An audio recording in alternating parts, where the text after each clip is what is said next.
परवा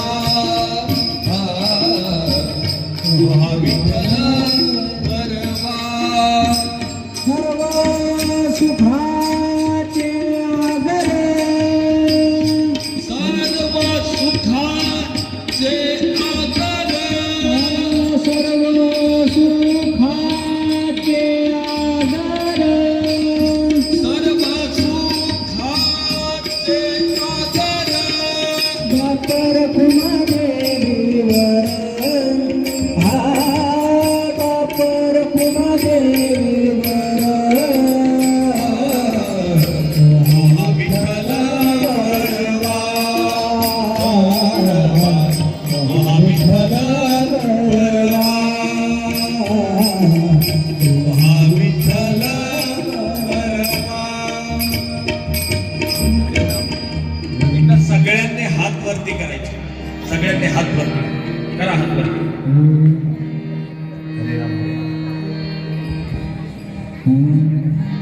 हरे राम राम राम टाळ्या वाजवायच्या. राम राम म्हणा हरे राम राम राम हरे राम राम राम हरे राम राम राम सीताराम राम राम हरे राम राम राम सीता राम राम राम हरे राम राम राम सीताराम राम राम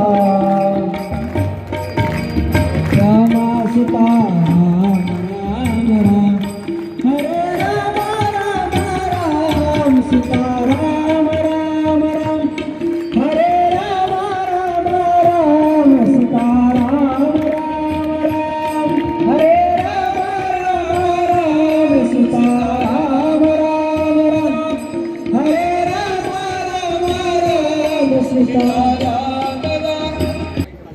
स्वागत आहे का? आजच्या या स्मृतिदिन सोहळ्याच्या निमित्ताने तर असल्याने आरोग्य सेवेमध्ये सुद्धा आपली सेवा देतात असे रामकृष्ण बाबा शितोडे यांचा आशीर्वाद आपल्याला लाभणार आहे. त्यांच्या श्रीमुख अशा वाणीतून आपल्याला प्रवचन ऐकवयास मिळणार आहे. तर आदरणीय शिक्षण प्रसारक मंडळाचे अध्यक्ष आदरणीय दादा तथा संचालक आदरणीय सहदेव काका सुरडकर या दोनही पितृतुल्य व्यक्तिमत्वांना विनंती करतो की त्यांनी आदरणीय बाबांचा रुमाल श्रीफळ तथा माल्यार्पण करून आशीर्वाद घ्यावा.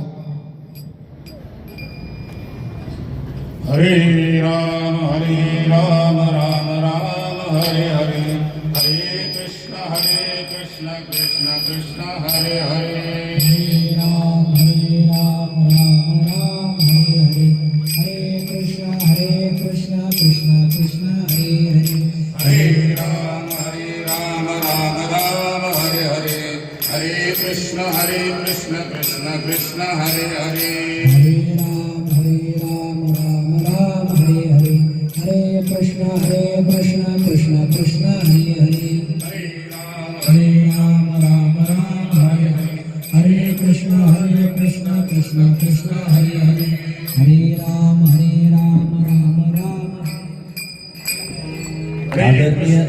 आदरणीय दादांना विनंती करतो की कृपया त्यांनी नुकतंच पारायणाचं व्यासपीठ सांभाळणारे हरिभक्तीपारायण सोळंकी महाराजांचं रुमाल आणि श्रीफळ घेऊन स्वागत करा.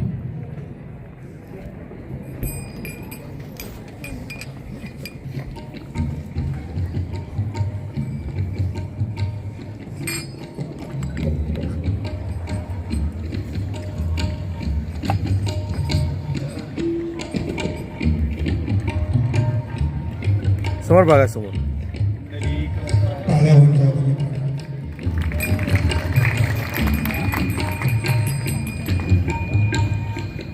आदरणीय हरिभक्तपरायण रामकृष्ण बाबा शितोडे यांना नम्र विनंती करतो की त्यांनी आपल्या सेवेला सुरुवात करावी.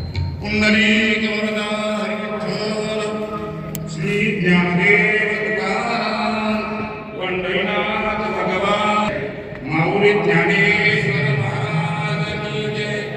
जगद्गुरु तुकाराम महाराज की जय.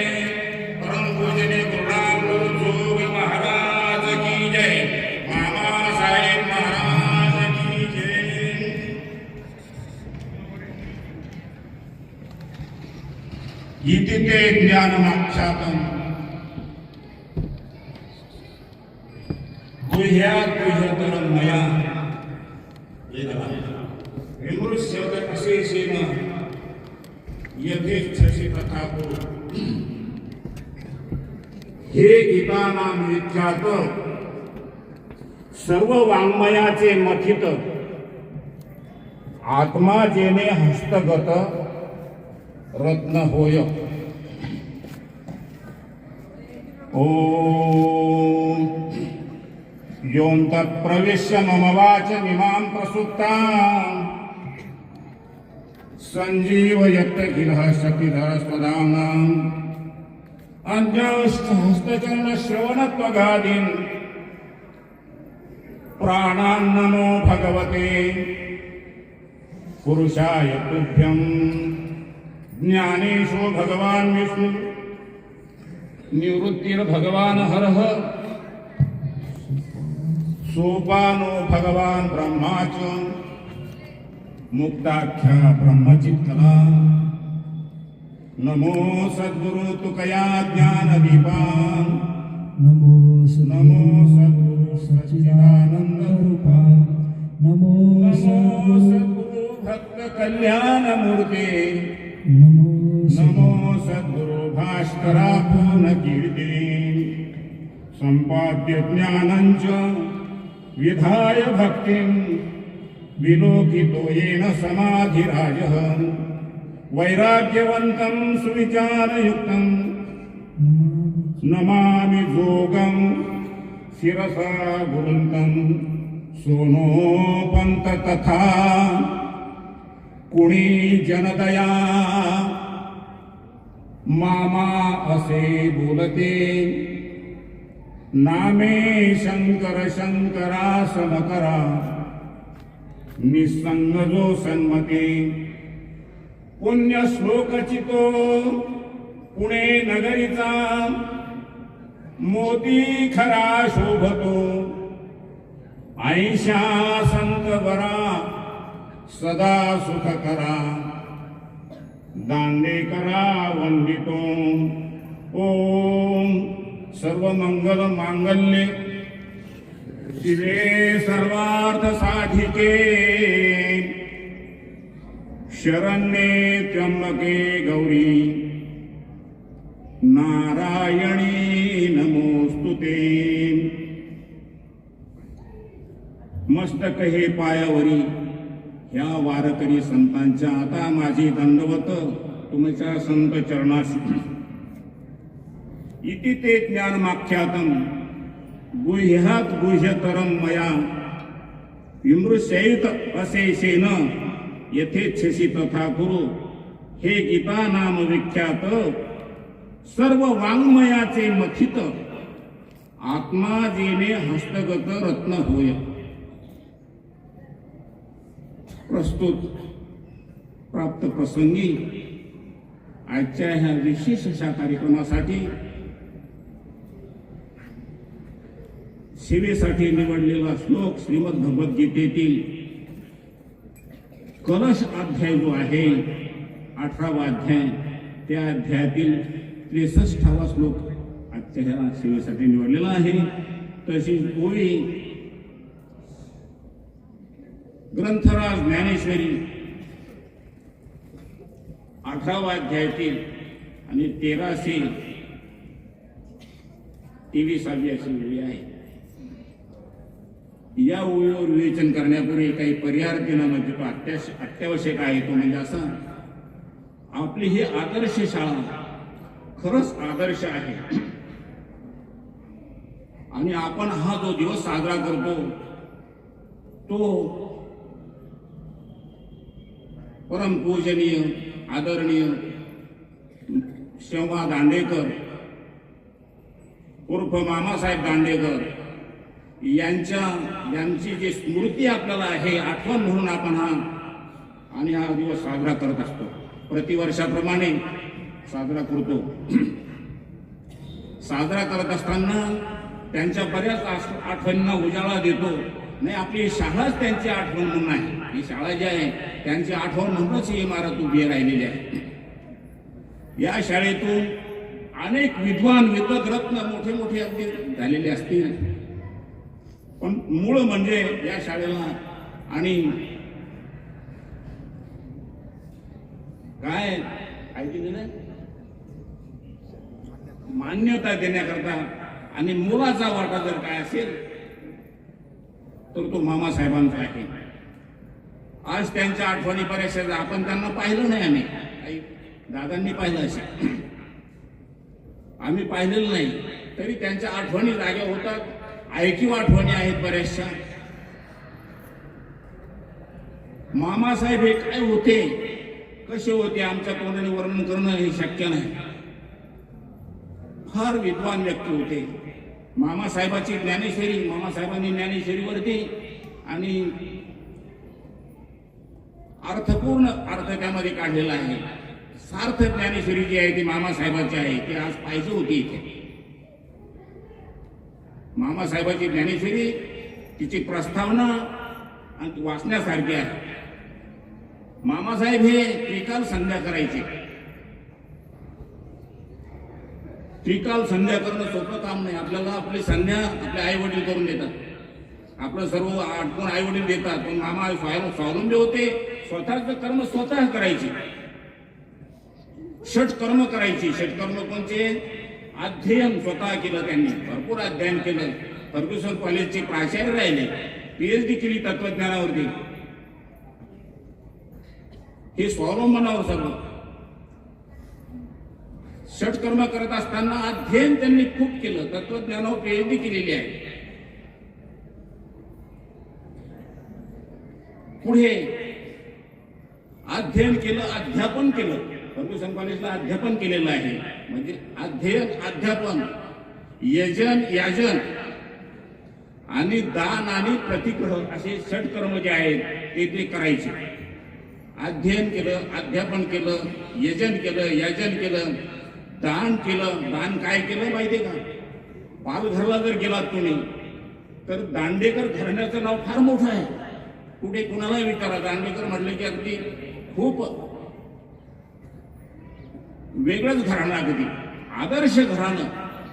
त्यांच्या नावाने तिथे त्यांनी सर्व दान करून टाकलेलं आहे. त्यांच्या नावाची भौतिक इस्टेट जी आहे ती सर्व शाळेला दिली, कॉलेजला दिली. त्यांच्या नावाचं दांडेकर कॉलेजच तिथे आहे, महाविद्यालय आहे. असे मामासाहेब दान करण्यामध्ये आणि अग्रेसर होते. संपूर्ण इस्टेट त्यांची तिकडची ती भौतिक इस्टेट शाळेला देऊन टाकली. त्यांच्या स्मृतीप्रित्यर्थ तिथे महाविद्यालय आहे. तसेच इकडे जी कमी त्यांनी सर्वस्व वारकरी शिक्षण संस्थेला आणि कायदा अर्पण करून टाकलं. सर्व त्यांच्या नावाने प्रकाशन संस्था काढली त्यांनी. सर्व स्वतः जो काही परिग्रह ठेवलाच नाही, असं दान केलं. तसे आता प्रतिग्रह म्हणजे काय आपण सांगत असताना सांगितलं. अध्ययन, अध्यापन, यजन, याजन, दान आणि प्रतिग्रह म्हणजे काय? तर प्रतिग्रह म्हणजे घेणे. दान म्हणजे देणे आणि प्रतिग्रह म्हणजे दक्षिणा घेणे. तर दक्षिणा त्यांनी घेतली का? स्वतःसाठी काही घेतली नाही, परंतु जे काही घेतली असेल तर ती संस्थेसाठी त्यांनी एवढी मदत केली की पूर्ण मुंबई, पुणे सगळे फिरून आणि काय तर मामासाहेबांनी आणि संस्थेसाठी आर्थिक मदत मागितली, दक्षिणा घेतली. आणि दक्षिणा घेत असताना फार वाद अलीकडे या संप्रदायामध्ये आहे. पैसे घ्यायचे का नाही, पाकिट घ्यायचं का नाही वगैरे खूप अगदी वाद विवाद चालू आहे. तर दान घ्यायचं असतं, घ्यायचं, परंतु कुणाचं घ्यायचं? दान द्यायचं असतं, कुणाला द्यायचं? दान घ्यायचं कुणाचं, द्यायचं कुणाला?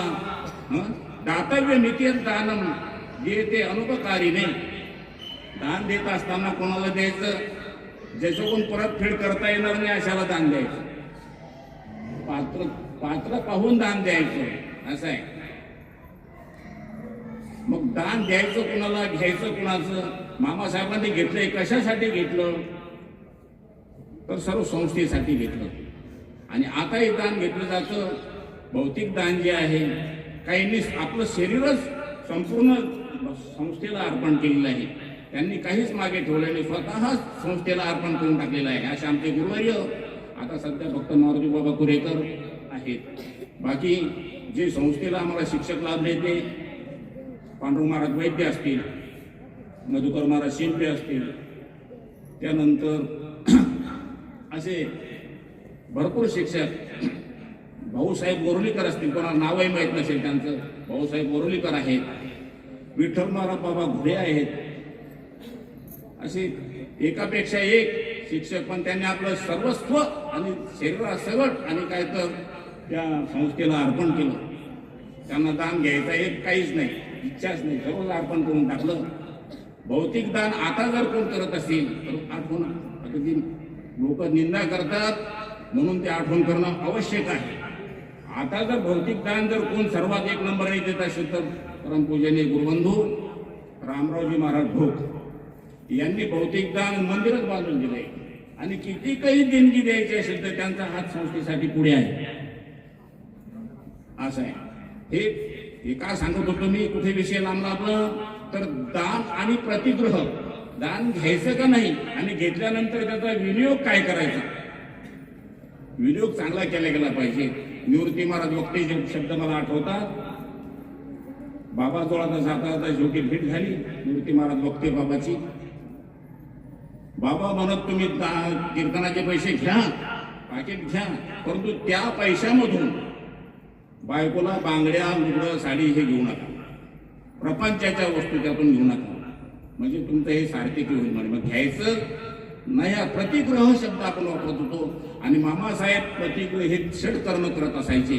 असे मामासाहेब असतील, मामासाहेबासारखं जर कोणी होणेच नाही, असं आहे. ह्या स्मृतिप्रित्यर्थ त्यांच्या आणि आपण हा दिवस साजरा करतो. आणि त्यांच्या सेवेसाठी निवडलेला जो श्लोक आहे तो इति ते ज्ञानम आख्यातम, यामध्ये ह्या गीतेमध्ये, श्रीमद भगवद्गीतेमध्ये आणि काय तर संवाद आहे आणि उपसंहारामध्ये आलेला हा श्लोक आहे. 18व्या अध्यायामध्ये उपसंहारात्मक आणि अशा स्वरूपाचा हा श्लोक आलेला आहे. उपसंहार करत असताना भगवंत अर्जुनाला म्हणतात, हे अर्जुना, इति ते ज्ञानम आख्यातम, असे हे ज्ञान मी तुला सांगितलं म्हणतात. इति ते ज्ञानम आख्यातम, अशा प्रकारे मी तुला हे ज्ञान सांगितलं. ते ज्ञान कसं आहे तर गुह्यात गुह्यतर असं ज्ञान तुला सांगितलं. इति ते ज्ञानम आख्यातम गुह्यात गुह्यतरम मया, गुह्यातील गुह्य ज्ञान तुला सांगितलं. आणि मामासाहेबांनी मला तुम्हाला सांगण्याकरता इथे पाठवलं, काय गुह्यातलं गुह्य ज्ञान. आणि या मुलांना पण तुम्ही सांगा, अशी मामासाहेबांची आज्ञा आहे. त्यांची तर कृपा आशीर्वाद आहे, त्यांची इच्छा आहे. त्यामुळे आणि ते गुह्यातलं गुह्य ज्ञान तुम्हाला सांगायचं. असे मी तुला ज्ञान सांगितलं, ते गुह्यातलं गुह्य ज्ञान अर्जुना तुला मी सांगितलं. आता पुढे विमृशेत असे शेन, विमृशेत याचा अर्थ असा होतो की तू विचार कर. विमृश्य म्हणजे विचार कर.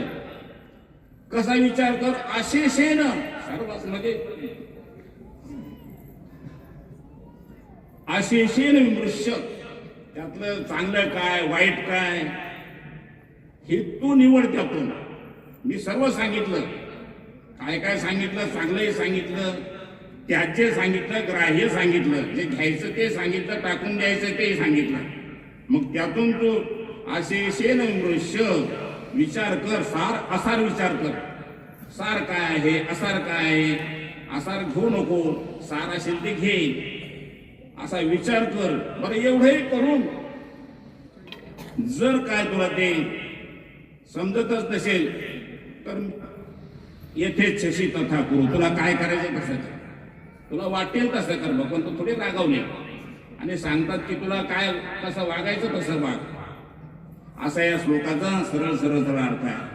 परत पुन्हा आपण आवर्तन करून भगवंत म्हणतात की अशा प्रकारे मी तुला ज्ञान सांगितलं. कसं ज्ञान सांगितलं, गुह्यातलं गुह्य ज्ञान तुला सांगितलं. त्याच्यावर तू विचार कर. विमृश्य असे शेन विचार करतो, तुझी बुद्धी जेवढी लागेल तशी विचार कर. आणि जमत नसेल तर मग आता एवढं सांगून, एवढी गीता सांगून झाली तुला, एवढे श्लोक सांगून झाले, एवढं मग तुला जसं करायचं तसं कर, वाटेल तसं कर. आई बाप मुलांना सांगून पाहतात, बाबा असं कर तसं कर, हे कर ते कर, मुलं ऐकतच नाही. ऐकत नसल्यानंतर तुला जसं कर मारून पाहतात, हाणून पाहतात, तरी मुलं ऐकत नाही, उलट विरुद्धच वागत जातात. आई वडिलांचं ऐकावं. आई वडील काय आपलं कल्याण करतात का, वाईट करतात का? सकळ तीर्थाचे धुळे जे का माता पितरे तया सेवेशी किर शरीरी लोन किती. आपण वेदामध्ये आलेलं आहे, मातृदेवो भव, पितृदेवो भव, आचार्य देवो भव असे शब्द आलेले आहेत. तर आई वडील जे मुलाचं कल्याण करण्यासाठीच त्यांचा ते असतात. आणि खरे आई वडील कोण असेल तर ज्ञानेश्वरीमध्ये अशा ओळी आलेल्या आहेत. वडील कुणाला म्हणायचं, आई कुणाला म्हणायचं, वडील त्याला म्हणायचं. श्रुती स्मृतीचे अर्थ आपणोची होणी मूर्त, अनुष्ठाने जगात येत वडीलचे. श्रुती, स्मृती, श्रुती म्हणजे वेद आणि स्मृती म्हणजे जे केलेले ग्रंथ आहेत, स्मृती ग्रंथ. वेद हा स्वयंसिद्ध आहे, स्वतः भगवंताच्या श्वासापासून निर्माण झालेला आहे. जयाचे विश्वासी जन्म झाले वेद राशी असं आहे. तर त्याला स्मृती ग्रंथ म्हटलेलं आहे. आणि स्मृती ग्रंथ किती आहे, येजू सामो असे 4 वेद आहेत. आणि 5वा वेद मामासाहेब म्हणायचे, 5वा वेद जर तुम्हाला पाहायचा असेल ना तर हे तुकोपनिषद हा 5वा वेद आहे, मामासाहेबाची वाक्य.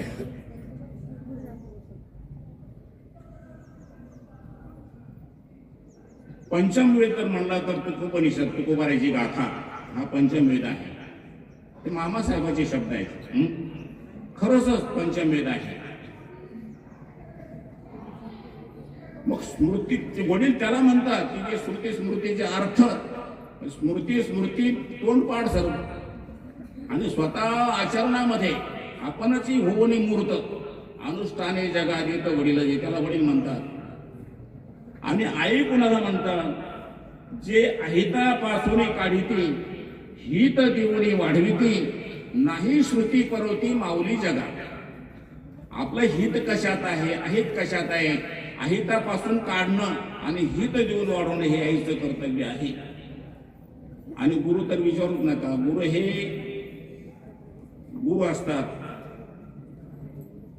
गुरु जे आहे, गुरु हे आपल्याला ज्ञान देतात.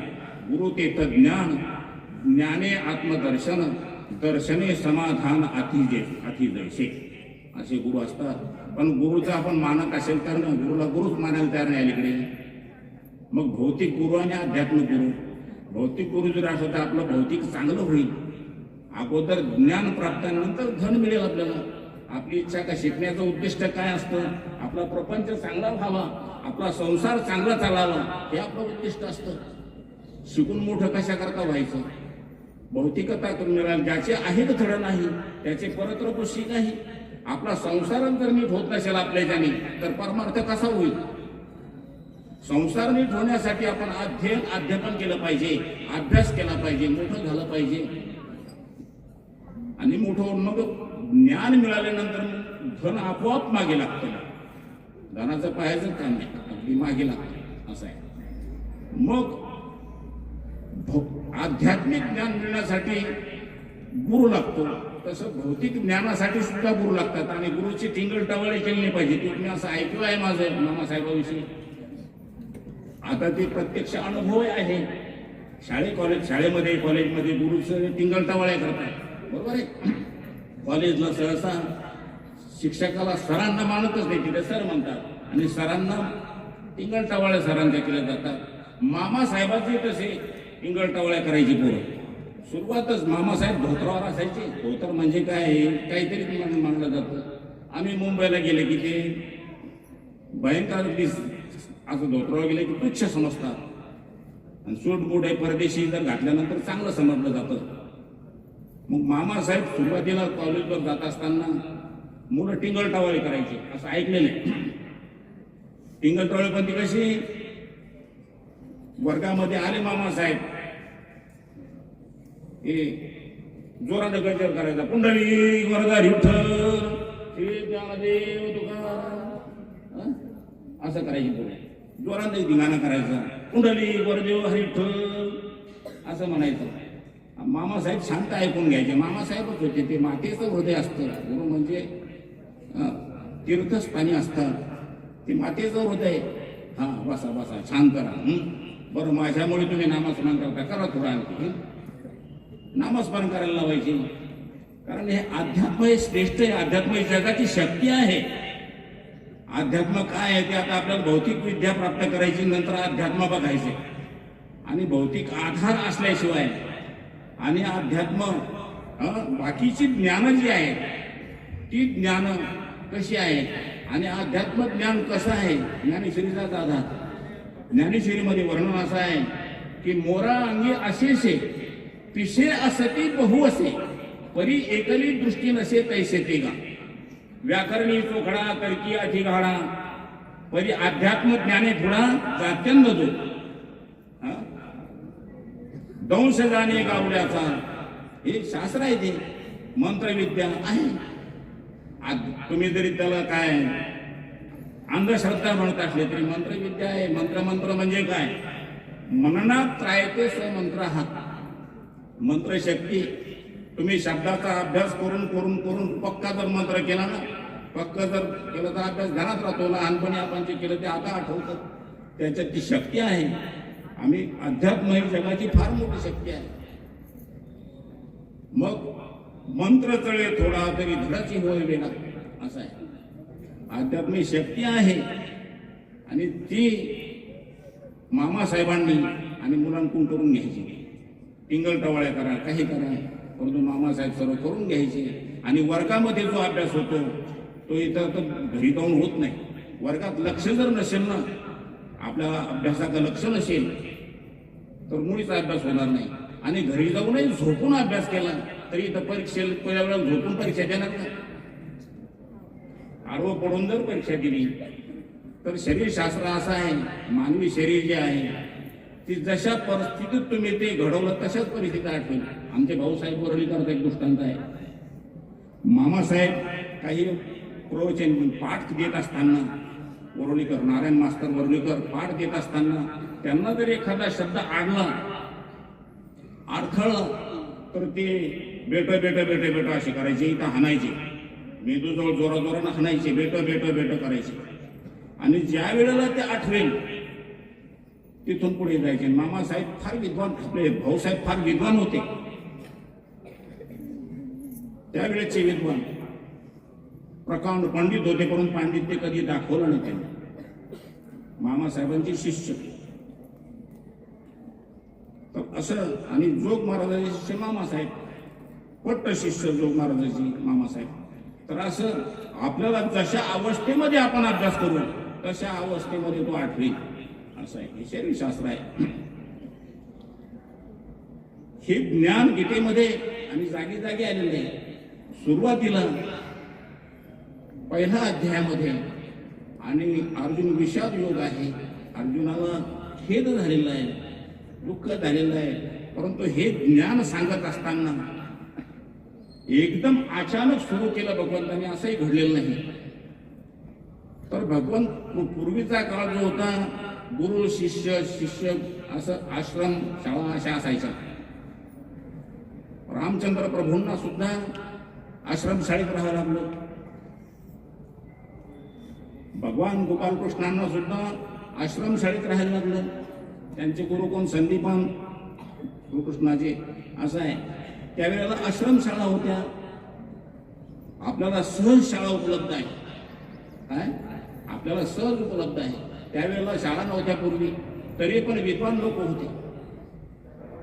आणि ह्या अभ्यासाने आणि काय देवत्व प्राप्त होतं, म्हणजे ज्ञानी होत होतो, असं आहे. ज्ञाना देवत्व कैवल्यम इति शास्त्री सुगिंदी महा, असं आहे. देवत्व प्राप्त होतं. तर आपण सांगत होतो की सहजासहजी आणि अर्जुनाला आणि ताबडतोब हे ज्ञान सांगायला सुरुवात केलेली नाही भगवंताने. अर्जुनाने खूप बडबड केली. अहो बदमत पापम कर्तुम्य वसिता वयम यद्राज्य सुखलोभेन अंतुम शतम स्वजन मुद्यता वगैरे वगैरे खूप. आणि आम्हाला पाप लागेल.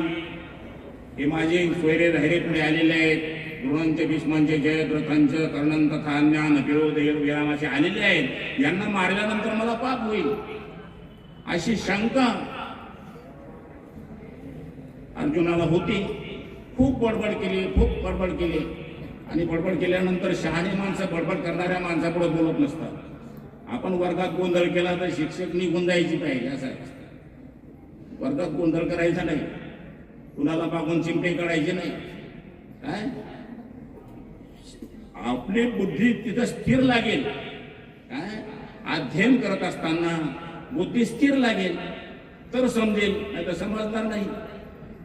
इथे आपला विषय बाजूला जातोय. असा बाजूला जातोय की आपल्याला समजण्यासाठी समजत का नाही. जे ज्ञान आपले गुरुवारी सांगत असतात, गुरुजी वर्गात आटापीट रक्ताचं पाणी करून तुम्हाला सांगत असतात, अशा वेळेला आपल्याला समजत का नाही. तर त्यावेळेला दोन दोष आपल्याकडे असतात. एक मल विक्षेप आणि दुसरा आहे विक्षेप दोष. मल दोष आणि विक्षेप दोष असे दोन दोष असतात. मल दोष म्हणजे पूर्व परंपरेने मागचे चालत आलेले असतात. ते पाप वासना, मनामध्ये काहीही येणं, त्याला पाप वासना म्हटलेलं, त्याला मलदोष म्हटलेला आहे. दुसरा दोष आहे विक्षेप दोष. हा विक्षेप दोष जर मनात आला तर आपल्याला काही समजत नाही. विक्षेप म्हणजे चंचलता. आता आपण प्रवचन ऐकतो तरी प्रवचनात लक्ष नसणं याला विक्षेप दोष म्हणतात. काय वर्ग चालत असताना वर्गामध्ये लक्ष नसणं त्याला विक्षेप दोष म्हणतात. ही मनाची चंचलता आहे विक्षेप दोष म्हणजे. मन एकाग्र जर असेल तर आपल्याला ज्ञान समजेल. एकाग्र चित्ताने जे हुशार होतात त्यांची मनाची एकाग्रता असते. ऐकल्यानंतर त्याचे एक पाठी असतात, ऐकल्याबरोबर पाठ होतं, आपल्या ऐकल्याबरोबर समजतं. तिची मनामध्ये चंचलता नसते. विक्षेप दोष त्यांच्यामध्ये नसतो. त्यांना शिकण्याची तळमळ असते. आपल्याला काय तळमळ आहे? घरची इस्टेट बापाची इस्टेट असल्यानंतर किती दिवस पुरेल ती सुद्धा विकून खायला. मग आपल्याला जर मोठं व्हायचं असेल तर मल विक्षेप आपला गेला पाहिजे. तो कशाने जातो? तर आईला आई म्हणायचं, बापाला बाप म्हणायचं, त्यांची पूजा करायची, त्यालाच उपासना म्हणायचे, त्यालाच भक्ती म्हणायचंय. त्यांची काय करायचं? त्यांना आदर्श ठेवायचे, त्यांना उलटून बोलायचं नाही. साधू संतांनी सर्व अगदी खूप सांगितलेलं आहे. माता माऊली पाचारिता शब्द नाही तिला मागुता, असं आहे. उलटून बोलायचं नाही. शिक्षकाला उलटून बोलायचं नाही. आई वडिलांना उलटून बोलायचं नाही. याला विक्षेपच म्हणायचं. हा आपल्या बुद्धीचा कलंक आहे बुद्धीला. मग ही धैर्यात्मादी विज्ञानम मनोदोषौषधम परम. काय मनाला पवित्र करायचे, अंतःकरण पवित्र करायचे. आणि अर्जुनाचं काय अंतःकरण पवित्र नव्हतं म्हटलं तरी चालेल. इथं जरी सुमन वाणी शुद्धमती म्हटलं असलं तरी अर्जुन नुसता बडबड करत राहिलेला आहे. आणि बडबड केल्यानंतर शहाणे माणसं बोलत नसतात. तुम्ही वर्गात गोंधळ केला तर शिक्षक काही बोलणार नाही. आणि आता आली ते मारायची सोय नाही. पूर्वीचा काळ आम्हाला रट्टे घाव लागत होते. एवढं खूप कठीण काळ होता. विद्या छडी वाजे छमछम म्हणायचे नाही. छडी वाजे छमछम विद्या गमगमाचा आहे. देवाला देवत्व केव्हा येतं तर छन्नीचे घाव शोधल्याशिवाय देवत्व येत नाही. तसं आपल्याला त्रास झाल्याशिवाय आपण मोठं होऊ शकत नाही. काट्यातूनच गुलाबाचं फुल निर्माण होतं. दुःखाचा डोंगर ओरडल्याशिवाय सुखाचा लवलेशही आपल्याला मिळत नाही. म्हणून आता जर आपण दुःख सहन केलं तर पुढे तुमचं आयुष्य चांगलं जाईल. म्हणून बडबड करणाऱ्या पुढे आणि शहाणी माणसं बोलत नसतात. मग खूप बडबड झाली. शेवटी मग अर्जुनालाच कळलं की आपण खूप बडबड केलेली आहे, आपण हा मूर्खपणा करतोय. मग शांत होत झालेलं आहे. भगवंत का बोलत नाही? मग बोलायला सुरुवात केलेली आहे. अर्जुनाने सुद्धा सुरुवात केली. अर्जुन म्हणतो, भगवंता माझी बडबड खूप झाली. आता मी तुला शरण आलो म्हणले. बाबा मला काही कळत नाही. मी एवढं त्यात खरं काय, खोटं काय, पाप काय, पुण्य काय हे मला समजत नाही. धर्म काय, अधर्म काय हे मला काहीही समजत नाही. तर आता तूच मला ते सांग. अहम ते शिष्या. अर्जुन काय म्हणतो, मी तुझा शिष्य झालो आजपासून. त्वाम प्रपन्नम माम शादी. शादी म्हणजे उपदेश कर, लग्न नाही बरं. शादी हिंदीमध्ये लग्न होईल, पण इथे त्वाम प्रपन्नम माम शादी. अहम ते शिष्य. शिष्येत्यहम शादी मानतो प्रपन्नम. कार्पण्य दोष. माझ्या बुद्धीचं कार्पण्य म्हणजे मला बुद्धीचा दोष आहे. हा कार्पण्य दोष. अपहृत स्वभाव. हा माझा स्वभाव जो आहे तो अपहृत झालेला आहे. माझ्या बुद्धीला कार्पण्य म्हणजे काजळी आलेली आहे. काय, जशी त्या पूर्वी कंदील असायची, कंदिलाला काजळी यायची, मग प्रकाश पडत नसायचा, तशी माझ्या बुद्धीला कार्पण्य म्हणजे काजळी आलेली आहे, कोजळी आलेली आहे. मला काही समजत नाही. धर्म काय, अधर्म काय, पाप काय, पुण्य काय मला काही समजत नाही. कार्पण्य दोष. अपहृत स्वभाव. माझा स्वभावही विचित्र झालेला आहे. मी काही बडबड करतोय. पृच्छामि त्वाम धर्म संमूढ चेतः. धर्माविषयी मी असंमूढ झालेलो आहे, मूढ झालेलो आहे, कळत नाही. शिष्येत्यहम शादी मानत्वाम प्रपन्नम. मला तू, मी शिष्य झालेलो आहे, मला तू हे सांग. मग भगवंतांनी आणि सुरुवात केलेली आहे. अशोचानंद शोचस्त्वम प्रज्ञावादांश्च भाषेचे गतासु अगतासुश्च नानु शोचंती पंडिता. हा सुरुवात केलेली आहे. काय काय सांगितलं पुढे. मग पहिला अध्याय झाला. पहिल्या अध्यायामध्ये हे त्याचा मोह घालवून, मोह जाग्यावर येण्याकरता, चाकोर येण्याकरताच, आणि पहिला अध्याय गेला. पहिलाच अध्याय, पहिलाच पिरियड, पहिले शिक्षक, नवीन शिक्षक. फार कठीण असतं शिक्षकांनी, आणि वर्ग नियंत्रण करणं फार अवघड असतं. फार अवघड. फार मुलांना सांभाळणं म्हणजे फार अवघड. आता तुम्ही शांत बघला, पण असे शांतही बसत नाही कोण मुलं. तो फार अवघड आहे. तुम्ही शांतच, आपली आदर्श शाळा असल्यामुळे त्याचा परिणाम दिसतो. शांत कधी काय बोलतात महाराज हे तुम्ही ऐकताय. आम्ही तुमच्या जागेवर होतो, तुमच्याच तिथे आम्ही होतो, तिथून इथे आलो. इथे आलो हे उगाच आलो नाही. आम्हालाही बोलणे खायला लागले, मार खायला लागलाय शिक्षकांचा, खूप मार खायला लागलाय. गणितामध्ये मी कच्चा होतो बरं का. हे मुरलीधर शेठ, महालक्ष्मीवाले हे माझे वर्गबंधू. त्यांचं गणित पक्क होतं, आयुष्याचं गणित बसवलं त्यांनी. भौतिकता बरं, आध्यात्मिक वेगळं आणि अध्यात्मामध्ये वाटचाल चालू आहे आमची. पहिलं पोचलो असं म्हणता येत नाही, परंतु वाटचाल सुरू आहे अध्यात्माची. मुरलीधर शेठ जे आहे ते गणितात पक्ष होती. त्यांचं आयतं गणित मी उतरून घ्यायचं आणि मग वर्गामध्ये टाकायचं. म्हणजे लबाडी आहे का चांगलं आहे. स्वतः बुद्धीने चालवायची, त्यांची वही आणायची आणि लिहून घ्यायचं, त्यांनी वर्गात दाखवायचं. मला वर्गामध्ये वा वा सुंदर. लबाडी कुठे, लबाडी करायची नाही. लबाडी केली तिथे आयुष्यभर भोगावं लागेल. कॉफी करून जर पास झाला तर काही खरं नाही. डॉक्टरांनी कॉफी करून डॉक्टर झाला, काय करेल तो माणसं मारत सुटल. बरोबर आहे. हे लिटिल नॉलेज इज डेंजर. अर्धवट ज्ञान जे असतं ते डेंजर असतं. त्याच्यावर बरेच दृष्टांत आहे. दृष्टांत शिवाजी दादानेच द्यावे, आपल्याला दृष्टांत देता येत नाही. दृष्टांत दिल्याशिवाय समजत पण नाही, असा भाग आहे. तर आपण काय सांगत होतो, असं भरपूर ज्ञान, अनेक प्रकारचं ज्ञान. आणि पहिला जो अध्याय तो असा मोह, त्याला जागेवर सखोरवर आणण्याकरताच गेलेला आहे. जसं वर्ग नियंत्रित करण्याकरता अवघड असतं, इथून आपण बाजूला गेलो होतो. शिक्षकाला वर्गावर गेल्यानंतर नियंत्रित करणं खूप कठीण जातं. स्वतः पर्सनॅलिटी लागते. मुलं कशी जागेवर केली पाहिजे. मुलांची चंचल बुद्धी असते, सहज वृत्ती आहे ती. खालारा धावे पाणी, सहज प्रवृत्ती आहे ती. पाणी जे असतं ते खाली वाहतं. दुर्गुणा का मनुष्य लवकर जातो. सद्गुण कुणाला सहज आवडत नाही, चांगला आवडत नाही. विषय आपला बडीपाडू, गोड परमार्थ लागे कडू, कडू विषय तो गोडू जीवाशी झाला. असं आहे. चांगलं कोणाला आवडतच नाही.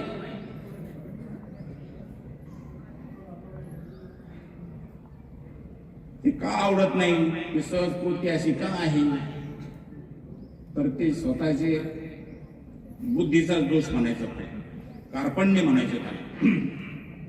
तर असं आहे, पहिल्या अध्यायामध्ये अर्जुनाला साखरवर आणता आणताच तो अध्याय गेलेला आहे. दुसऱ्या अध्यायामध्ये मग सांख्ययोग म्हणजे ज्ञानयोग तिथे आलेला आहे.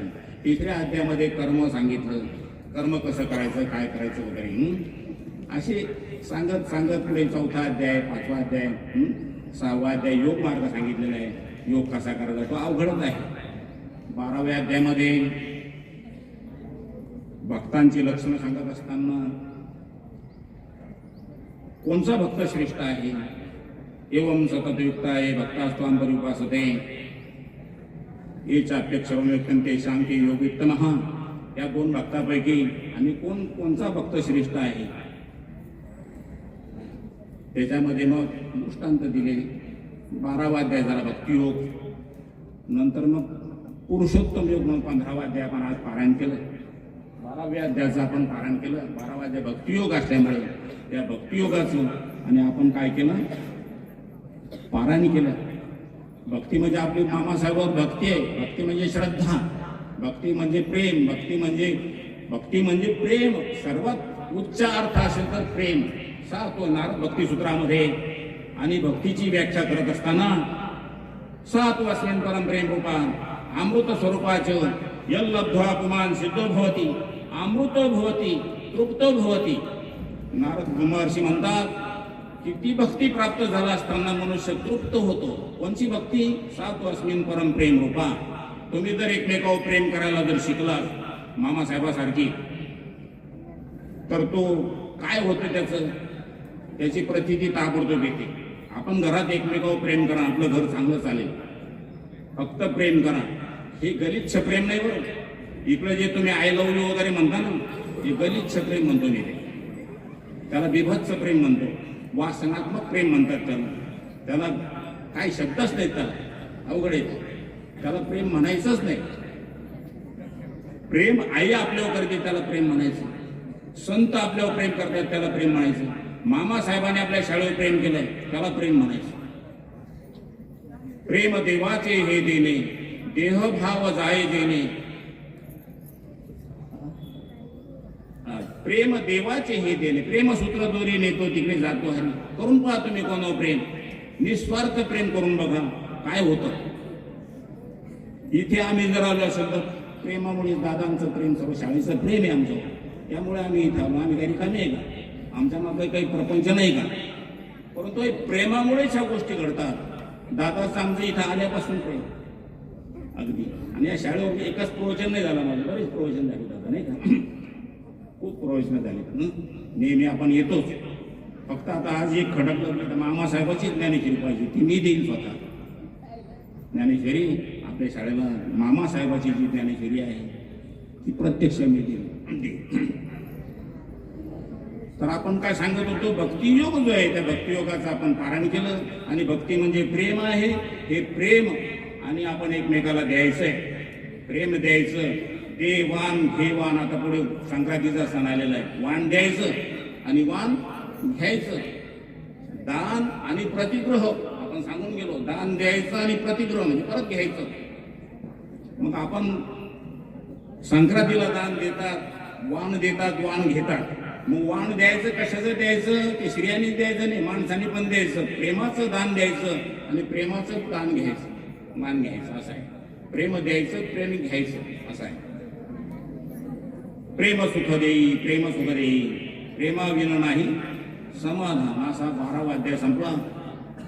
पुढे 13वा आहे क्षेत्रज्ञ योग, 15वा पुरुषोत्तम योग आहे, 17वा आहे. शेवटी काय सांगितलं नाही. या काय ज्ञानेश्वरी होणे, या ज्ञानेश्वरीमध्ये काय नाही हो. तुम्ही जेवायचं कसं, काय खायचं, काय नाही खायचं, कोणासोबत खायचं, कसं खायचं, सर्व ज्ञानेश्वरीमध्ये ज्ञान आलं. आणि आपल्यासाठी ते आवश्यक आहे. ऐका, आपल्यासाठी या गोष्टी आवश्यक आहे. काय खायचं, कसं खायचं, आपल्याला शाळेत शिकवलेलं आहे सर्व, परंतु ध्यानात राहत नाही. घरी गेल्यावर सर्व विसरून जातं. गीतेमध्ये आलेलं आहे, ज्ञानेश्वरीमध्ये आलेलं आहे. हे आवश्यक आहे.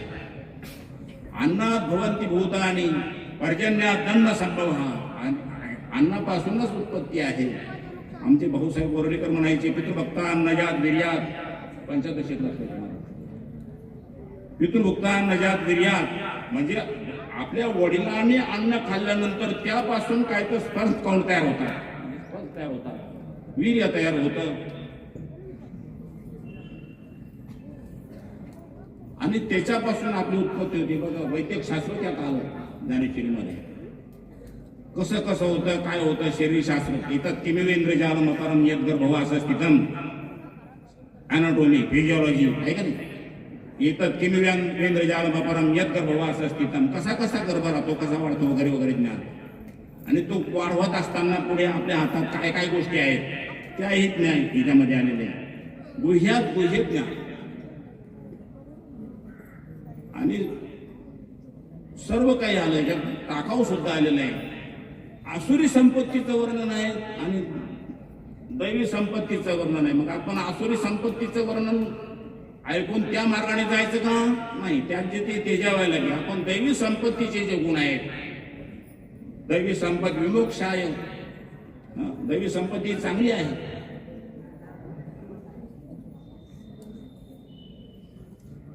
तर दैवी संपत्तीप्रमाणे आणि आपण आचरण करायचे. मग काय काय सांगितलं नाही, आपण काय सांगत होतो, अन्नात भवंती भूतानी झालं होतं आपलं. आणि अन्न जसं खाऊ तशी आपली बुद्धी होते.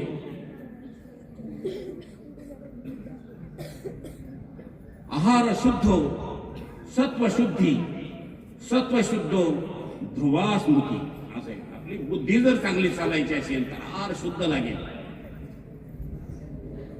कमी खा, कमी खायचं संतांनी सांगितलंय. अल्पाहार विहार नैवेद्रियासी सार दसावे बासर निद्रा गो भाषण. सावकाश खाय त्याचा अर्थ अल्प खा. स अवकाश म्हणजे पोटामध्ये अवकाश पडा म्हणजे पोकळी ठेवा. पोटामध्ये पोकळी ठेवायची आणि पोकळी ठेवून खायचंय. सावकाश म्हणजे थोडं थोडं हळूहळू 2-4 तास खा असं सांगितलेलं नाही. एक घास 32 वेळा चावायचा ते बरोबर आहे. निदान जेवण हे करायचं ते जास्त वेळ लागला पाहिजे आणि बहिर्वेद हे करायचं तो ताबडतोब झाला पाहिजे. हे आयुर्वेदामध्ये आलेलं आहे. मलाचं पैरकमत्व ताबडतोब झालं पाहिजे. धातूचं पूर्णत्व असलं पाहिजे शरीरामध्ये आणि त्रिदोषाचं साम्यत्व असलं पाहिजे. आपला आयुर्वेद शिकवतो धातूचं पूर्णत्व पाहिजे. धातू किती आहे शरीरामध्ये? धातू लोखंड पितळ ही सोनं वगैरे हे नाही.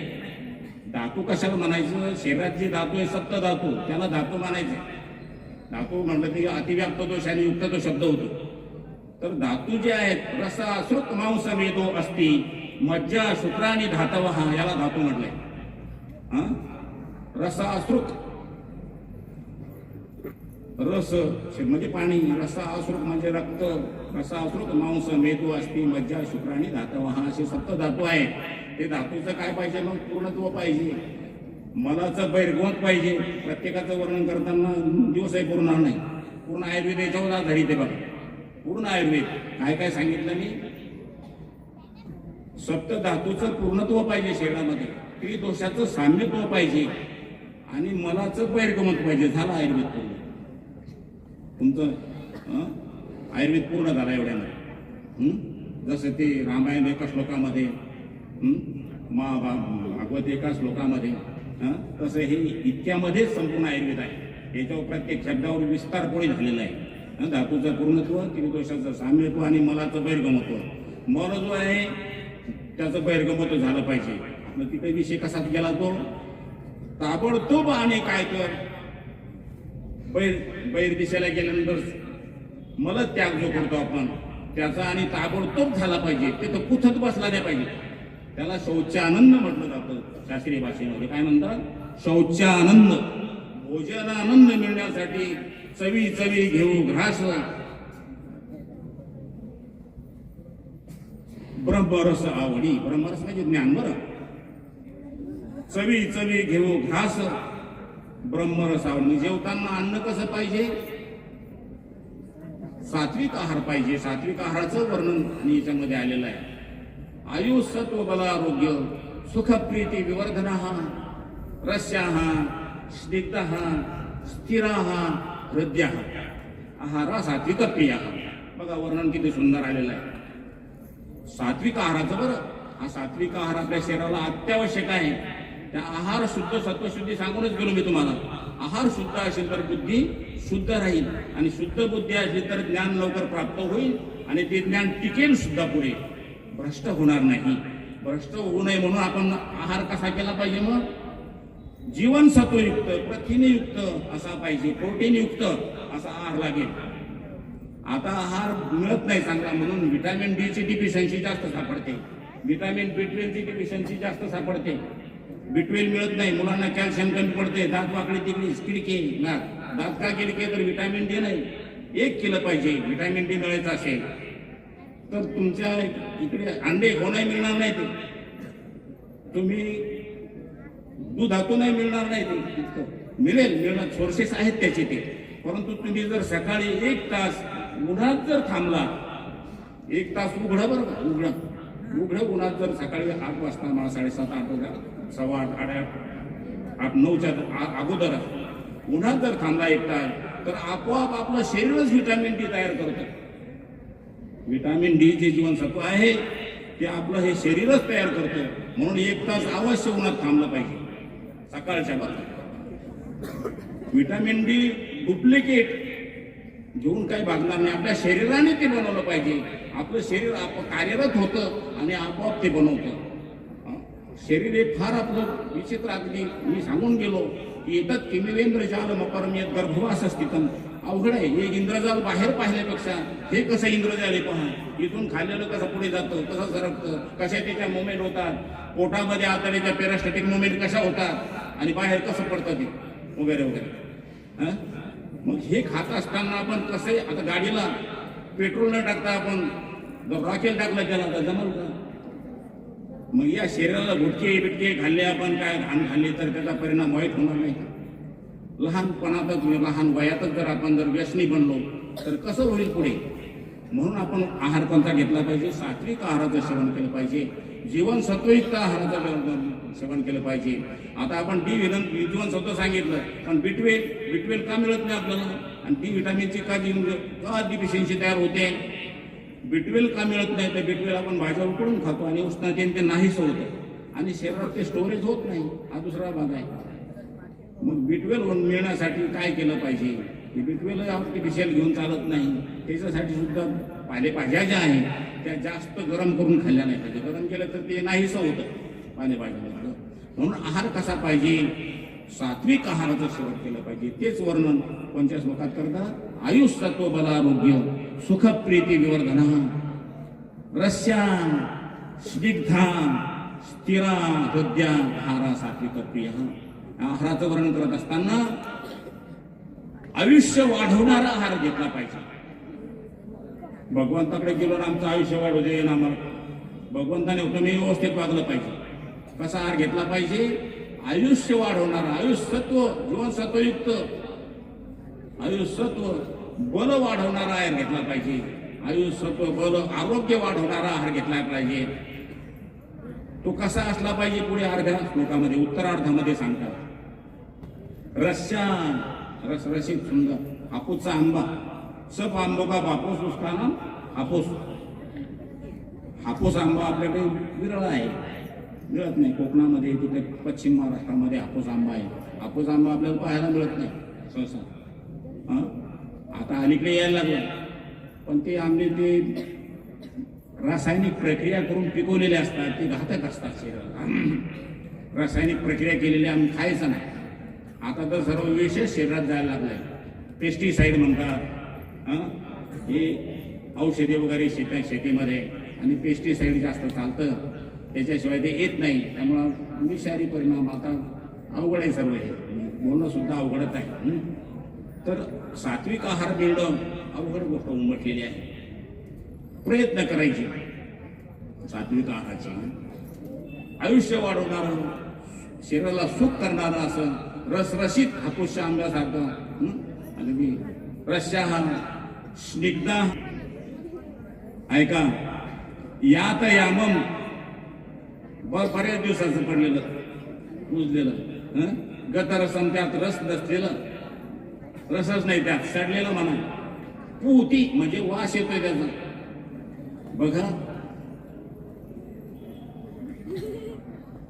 पूती म्हणजे दुर्गंधयुक्त रात्रीची भाजी आहे पडलेली, सब्जी, रात्रीची भाजी. त्या भाजीला कुठे भाजी म्हणतात, कुठे कालवण म्हणतात, कुठे आमटी म्हणतात. हे रात्रीची किंवा 2 दिवसाची निघून गेलेली भाजी, अशी बटबट बटबट करते अशी भाजी. ती म्हणे आता फेकून देऊ नका, काय करा ते गरम करा आणि गरम करून खा. पोती, त्याला पोती म्हणजे दुर्गंधयुक्त, दुर्गंध सुटलेला आहे अशी भाजी. आणि ती म्हणे आता गरम करून खायची. नाही गरम करून बाया काय करतात, काही खेडेगावामध्ये ती पिठात टाकतात आणि ते पिठात टाकून त्याचा गोळा करून त्याचं थालपिठासारखं काहीतरी करतात. आणि ते मग त्याची भाकरी करून खायची. त्या दुर्गंधयुक्त भाजीची भाकरी करायची, खायची. आता याला ती का करायची, तर दरिद्रो ह्यापितो मूर्खो, हे मेल्यात जमा असतात असं म्हटलेलं आहे सुभाषितकारांनी. प्रवासी नित्यसेवक असे दरिद्र असेल तर त्याला ते काही इलाज नसतो, सडलेलं कुजलेलं त्यांना खावं लागतं, परंतु आपण खायचं नाही. मग हार खात असताना माऊलींनी सुंदर ओवे केले, त्याच्यावरचे ओव्याला सुंदर आहे. ते सडलेलं कुजलेलं खात यात या म्हणलं तर संपूती परुषतांचे यत घाणेरडं. वाघ जसा खातो म्हणले आणतो आणि सोडून देऊन सडलेलं खातो. किंवा रांढी करी म्हणले, माऊलीने काय म्हणलं, रांढी करी. ताटात घ्यायचं, चुरायचं आणि चोरून त्याचं कालवायचं, त्यात टाकायचं आणि तिथं बेदाडी करून खायचं. ते त्याची बेदाडी करायची, ते खायचं. शेजार त्याला किंवाच आली पाहिजे. मग म्हणून मी सांगत होतो, काय खायचं, कसं खायचं, कोणासोबत खायचं आणि किती खायचं हे समजलं पाहिजे. काय खायचं तर चांगलं खाल्लं पाहिजे. याच्यातला पहिला श्लोक जो आपण सांगितला ते खायचं आहे. सात्विक आहाराचं सेवन करायचं. कसं खायचं तर शांततेने खायचंय. किती खायचं तर अल्प खायचंय. अल्प आहार विहार नेमैद्रियाशी सार असं आहे. अल्प खायचं. कुणाबरोबर खायचं. बुद्धी भ्रष्ट माणसा शेजारी जरी बसून खाल्लं आपण तरी आपली बुद्धी भ्रष्ट होती. ऐका, बुद्धी भ्रष्ट माणसा शेजारी जर आपण बसलो ना आणि त्याच्यासोबत जर कोणासोबत खायचंय म्हणजे आम्ही आमदारासोबत जेवलो, काय जेवला आमदारासोबत, अभिमानानं सांगतो. तो भ्रष्ट बुद्धीचा आहे का चांगला आहे काय माहिती आहे. मग चांगल्या माणसाच्या शेजारी बसून खायचं. संगत चांगली असावी. तुम्ही आपल्यापेक्षा जो हुशार विद्यार्थी आहे त्याच्या संगतीत राहायचं. खालच्याच्या बुद्धी भ्रष्ट मुलाबरोबर राहायचं नाही, त्याच्याबरोबर खायचं सुद्धा नाही. मग असं आहे.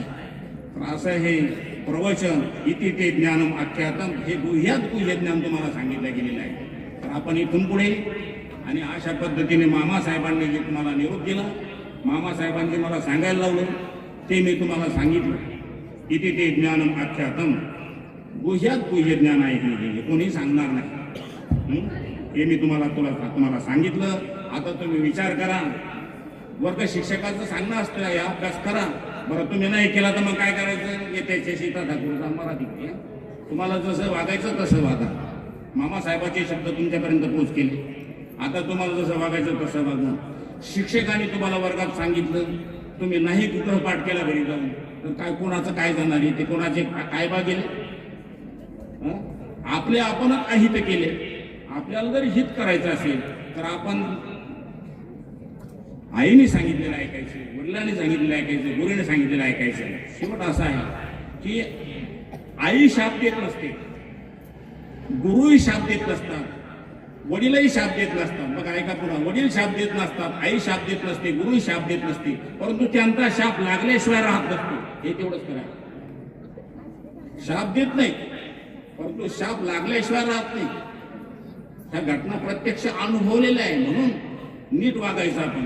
नीट वागायचं. गुरुला गुरुच्या ठिकाणी मानायचंय, आईला आईच्या ठिकाणी, तीर्थाच्या ठिकाणी मानायचं आहे.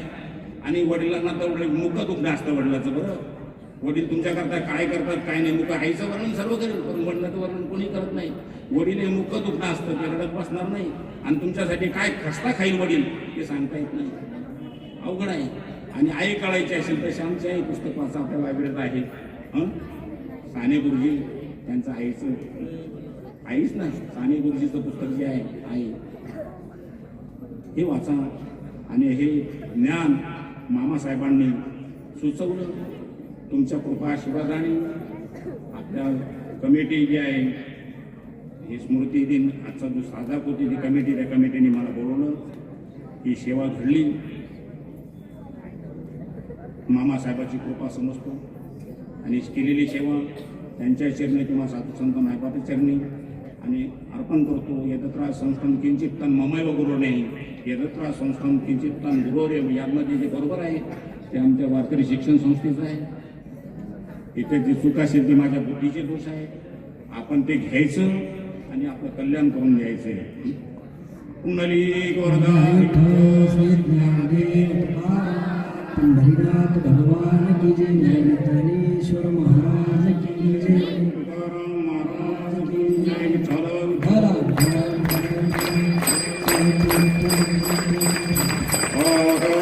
विश्वात्मकी देवी देवी वाग्यज्ञ दोषावे दोषोनी मदद्यावे प्रसादान घे.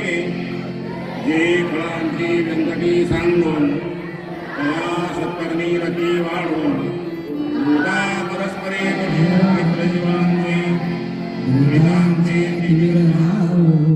विश्वसुधर्म श्री पाहू. जो जे वांछित तो ते लाभो वर्ष सकळ मंगळी ईश्वर निष्ठांची बांधी आली. अनवरत हो मंगळी भेट तुम्ही होता.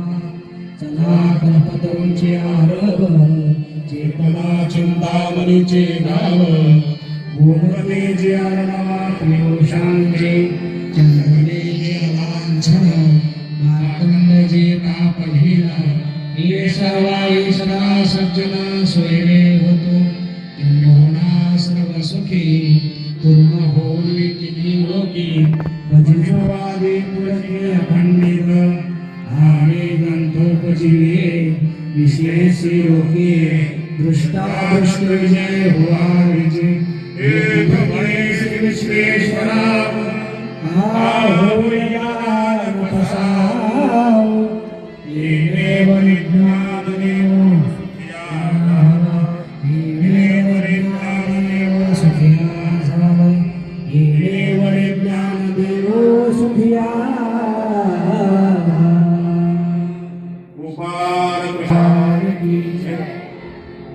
आता लगेच या ठिकाणी आपण आरती करणार आहोत. आरतीसाठी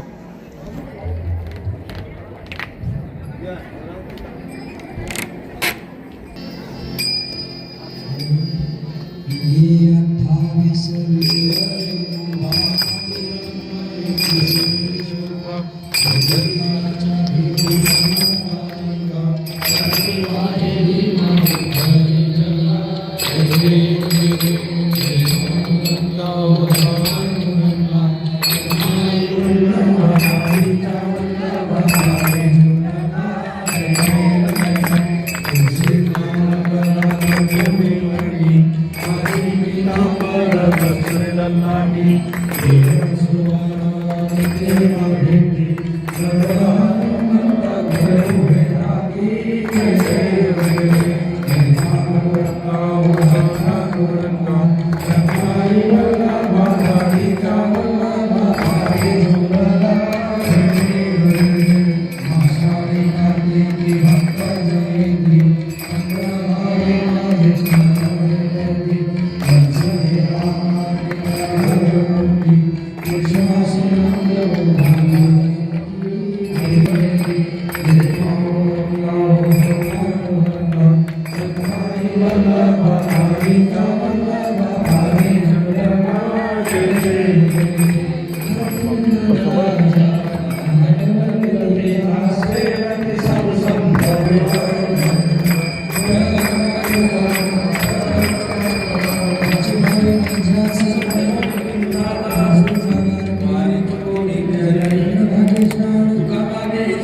विठ्ठल विठ्ठल विठ्ठला हरी ओम विठ्ठला विठ्ठल विठ्ठल विठ्ठला हरी ओम विठ्ठला विठ्ठल विठ्ठल विठ्ठला हरी ओम विठ्ठला विठ्ठल विठ्ठल विठ्ठला हरी ओम विठ्ठला पंढरीचा पांडुरंगा सारा विठ्ठला पंढरीचा पांडुरंगा